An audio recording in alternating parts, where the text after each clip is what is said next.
Preparation for England. I passed the matriculation exam in 1887. It then used to be held at two centres, Ahmedabad and Bombay. The general poverty of the country naturally led Kathiawar students to prefer the nearest and the cheaper centre. The poverty of my family likewise dictated to me the same choice. Now, this was my first journey from Rajkot to Ahmedabad, and that too without a companion. My elders wanted me to pursue my studies at college after matriculation. There was a college in Bhavnagar as well as in Bombay, and as the former was cheaper, I decided to go there and join the Shamardas College. I went but found myself entirely at sea.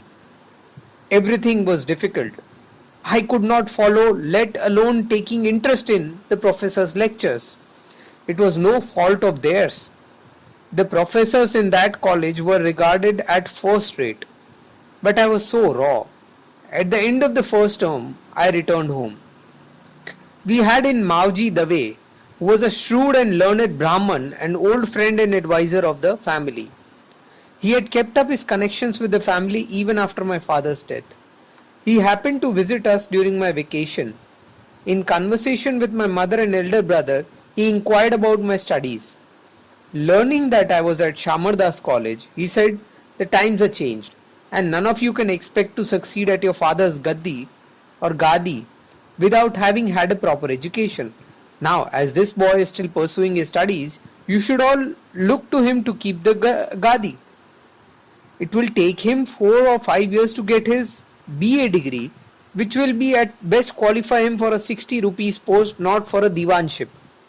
If, like my son, he went in for law, it would take him longer still, but by which time there would be a host of lawyers aspiring for a diwan's post.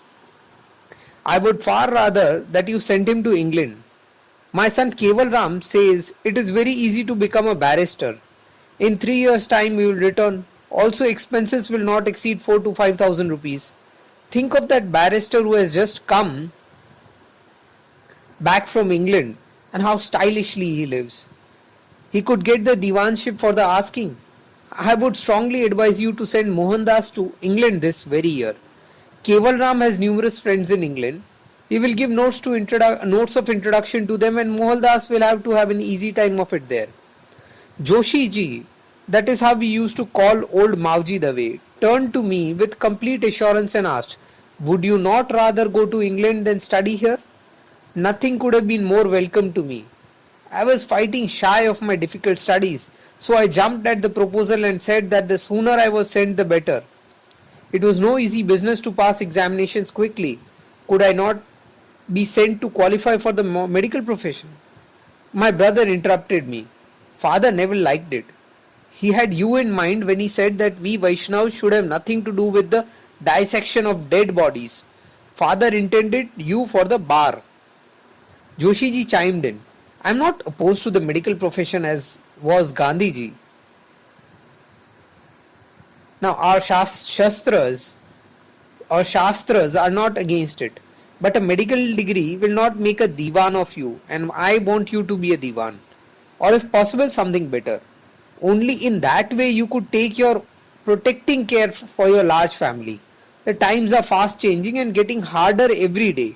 It is the wisest thing therefore to become a barrister. Turning to my mother, he said, "Now I must leave. Pray ponder over what I have said. When I come here next, I shall expect to hear of preparations for England. Be sure to let me know if I can assist any way." Joshi ji went away and I began building castles in the air. Now my elder brother was greatly exercised in his mind. How was he to find the wherewithal to send me? And was it proper to trust a young man like me to go abroad alone? My mother was sorely perplexed. She did not like the idea of parting with me. This is how she tried to pull me off. She said, is now the eldest member of the family. He should first be consulted. If he consents, we will consider the matter. My brother had another idea. He said to me, "We have a certain claim on the Porbandar estate. My Mr. Lely is the administrator. He thinks highly of our family, and uncle is in his good books. It is just possible that he might recommend you for some state help for your education in England." I liked all this and got ready to start off for Porbandar. There was no railway in those days. It was 5 days bullock cart journey. I have already said that I was a coward. But at that moment, my cowardice vanished before the desire to go to England, which completely possessed me. I hired a bullock cart as far as Dhoraji and from Dhoraji took a camel in order to get to Porbandar a day quicker. This was my first camel ride. I arrived at last, did obeisance to my uncle and told him everything. He thought it over and said, I am not sure whether it is possible for one to stay in England without prejudice to one's own religion. For all I have heard, I have my doubts. When I meet these big barristers, I see no difference between their life and that of Europeans. They have no scruples regarding food. Cigars are never out of their mouths. They dress as shamelessly as Englishmen, all that would not be in keeping with your family tradition. I am shortly going on a pilgrimage and have not many years to live. At the threshold of death, how dare I give you permission to go to England to cross the seas? But I'll not stand in your way. It's your mother's permission which will really matters. If she permits you, then Godspeed. Tell her I'll not interfere. You'll go with my blessings. I could expect nothing more from you, said I. I shall now try to win mother over. But would you not recommend me to Mr. Lely? How can I do that, said he. But he is a good man. You ask for an appointment telling him how you are connected. He will certainly give you one and may even help you. I cannot say why my uncle did not give me a note of recommendation. I have a faint idea that he hesitated to cooperate directly in my going to England, which was in his opinion an irreligious act. I wrote to Mr. Lely, who asked me to see him at his residence. He saw me as he was ascending the staircase and saying curtly, pass your BA first and then see me.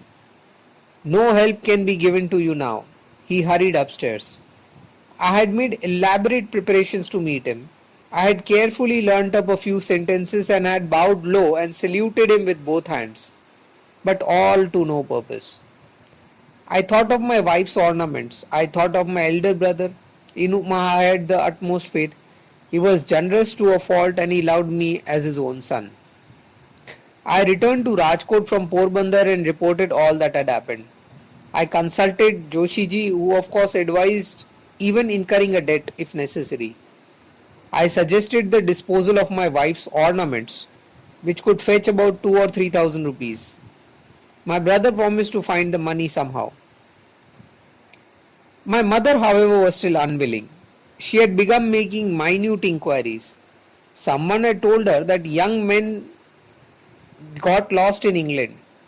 Someone else had said that they took to meat, and yet another that they could not live there without liquor. How about all this? She asked me. I said, will you not trust me? I shall not lie to you.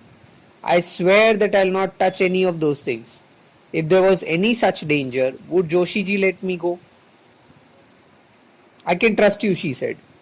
But how can I trust you in a distant land? I am dazed and know not what to do. I'll ask Becharji Swami.